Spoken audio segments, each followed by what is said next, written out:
नमस्कार दोस्तों, हमारे चैनल 9 प्लैनेट सॉल्यूशंस में आपका बहुत बहुत स्वागत है। जैसे कि आप पिछले 2-3 दिन से देख रहे हैं, मैं राहु केतु के ट्रांजिट के ऊपर मैं बात कर रही हूँ। राहु केतु का ट्रांजिट क्यों इंपॉर्टेंट है मैंने अपने वीडियोस में बताया है, लेकिन मैं थोड़ा सा आपको फिर इसमें थोड़ा डिटेल कर देती हूँ। कुंभ राशि वालों के लिए आज जो मैं बताऊँगी वो कुंभ राशि वालों के लिए, कुंभ लगन वालों के लिए है। राहु केतु का ट्रांजिट हमारे लिए इसलिए इम्पॉर्टेंट है क्योंकि हमारी लाइफ में 3-4 ट्रांजिट ऐसे हैं, 3 ट्रांजिट एक्चुअली में, जो बहुत लंबे अवधि तक रहते हैं। राहु केतु का 1.5 साल रहता है, ये एक ही घर में 1.5 साल तक रहते हैं। तो 1.5 साल हमारी लाइफ में क्या होगा, 1 महीना कोई प्लैनेट आया है तो वो इंसान कहता है 1 महीना आया है वो हो जाएगा, बट 1.5 साल कंटिन्यू हमारी लाइफ में क्या होगा, राहु केतु इस चीज़ की प्लानिंग देते हैं। राहु केतु छाया ग्रह हैं, इनका कोई अपना अस्तित्व नहीं है, ये राक्षसी ग्रह हैं, ज़िंदगी में थोड़ा सा तांडव तो ज़रूर लाते हैं, लेकिन किसी के लिए अच्छा किसी के लिए बुरा, ये डिपेंड ऑन द कुंडली है। राहु केतु किसके घर में बैठे हैं, उनके ऊपर कौन सी अच्छी दृष्टियाँ आ रही हैं, तो वो वैसा फल देते हैं। क्योंकि छाया क्या है, छाया जैसे आप हैं वैसी छाया है। सो डिपेंड्स ये किस घर की लॉर्डशिप कर रहे हैं, किस घर में बैठे हैं, किस प्लैनेट की लॉर्डशिप के अधीन है, हर चीज़ कैलकुलेट होके इनका रिजल्ट बाहर निकलता है। चलिए, कुंभ राशि वालों के लिए और कुंभ लगन वालों के लिए मैं आज की आपको ये राहु केतु के गोचर के बारे में बताती हूँ। कुंभ लगन और कुंभ राशि, देखिए जो भी मैं बात कर रही हूँ ये वेस्टर्न एस्ट्रोलॉजी के आधार पे नहीं है। सो आप इसको वेस्टर्न एस्ट्रोलॉजी के आधार पे बिल्कुल नहीं लेंगे। इसको जैसे बच्चे सुने कुंभ लगन हमारा है, हमारी राशि है, तो उनके लिए नहीं है। ये ईस्टर्न एस्ट्रोलॉजी के हिसाब से है, जो आपको आपके पंडित जी बताएंगे, या आप जिनको अपना टेवा दिखाते हैं, या आपके घर में टेवे हैं तो आप लगन में देखिए कि कौन सा प्लैनेट का नंबर लिखा है। जैसे राहु के इसका एक्वेरियस का नंबर 11 है, तो मतलब आपका 11 नंबर लगन है। 11 नंबर लगन वालों के लिए या उनके 11 नंबर राशि वालों के लिए राहु केतु का ट्रांजिट कहाँ होगा। इस राशि वालों के लिए राहु केतु का ट्रांजिट 10वें भाव में राहु, 4थे भाव में केतु का ट्रांजिट आएगा। 10वें भाव में जब राहु आएगा तो क्या देगा, काम देगा, उन्नति देगा, प्रोग्रेस देगा, नई नई अपॉर्चुनिटीज़ देगा। यहाँ से पहली दृष्टि वो दूसरे घर पे देगा।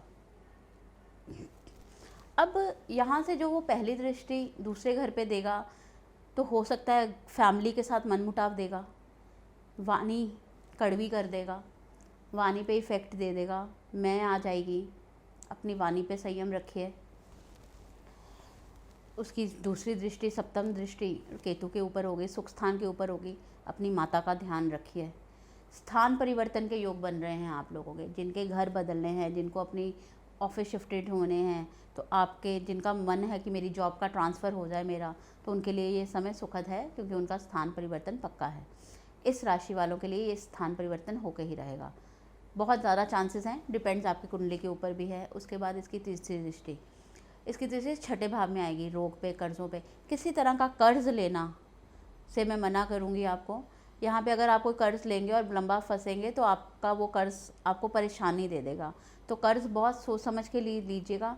अब कई बार हम बोलते हैं कि उन्नति होगी, अब लोग कहते हैं कि अगर पैसा कहाँ से लाएंगे, आजकल बैंकिंग ही है, लोन ही है, तो मतलब प्लानिंग के साथ कर्ज़ लीजिएगा, बिना सोचे समझे। ये नहीं कि चल पर्सनल लोन मिल रहा है ले लेता हूँ, देख लेता हूँ अगर हो जाएगा, तो ऐसा मत कीजिएगा। पहले प्लानिंग कीजिएगा, उसके बाद इस लोन को लीजिएगा और फिर अपना काम कीजिएगा। अब हम केतु की बात करें, केतु अपनी दृष्टि 8वें भाव में डाल रहा है। केतु की पहली दृष्टि अगर 8वें भाव में आ रही है तो क्या असर आएगा। केतु की पहली दृष्टि अगर 8वें भाव में आ रही है, देखिए केतु की जो दृष्टि उसमें आ रही है कर्म भाव में, वो तो बुरी नहीं होगी, काम के उसको बढ़ाएगा, लेकिन अष्टम की जो उसकी दृष्टि है एक्सीडेंट के योग बना सकती है। अब मान लीजिए कोई बहुत बुढ़ियाँ हैं, कहीं घर से बाहर ही नहीं जाते, उनके एक्सीडेंट थोड़ा ना होंगे, तो हो सकता है उनके पोता पासी कोई रिसर्च कर रहे हो तो वो उनको उसमें हेल्प कर दें, क्योंकि अष्टम भाव एक्सीडेंट्स का ही नहीं है, वो रिसर्च का भी है। तो इस भाव में जब केतु की दृष्टि आएगी तो जो इंसान पढ़ रहे हैं, पढ़ाई कर रहे हैं, उनके रिसर्च वर्क कंप्लीट होने का टाइम भी है, उनके रिसर्च वर्क कंप्लीट हो सकते हैं अगर वो डेडिकेशनली ये काम करें तो। फिर कर्म स्थान पे है, कर्म तो आपका होगा ही। उसके बाद ये 12वें भाव पे केतु की दृष्टि आएगी। अपने खर्चों पे कंट्रोल कीजिए, अपने खर्चों के ऊपर संयम रखें।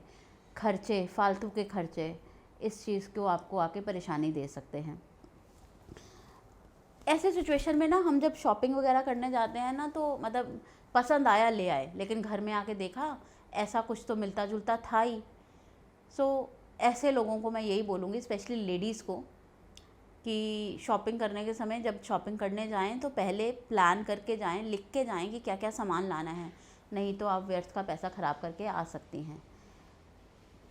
कुंभ लग्न वालों के लिए या कुंभ राशि वालों के लिए ये था राहु केतु का गोचर। अभी मैं थोड़ी देर में आपके पास अगली वीडियो के लिए आऊँगी मीन राशि वालों के लिए। मीन राशि वालों के लिए राहु केतु का गोचर कैसा रहेगा मैं आपको ये बताऊँगी।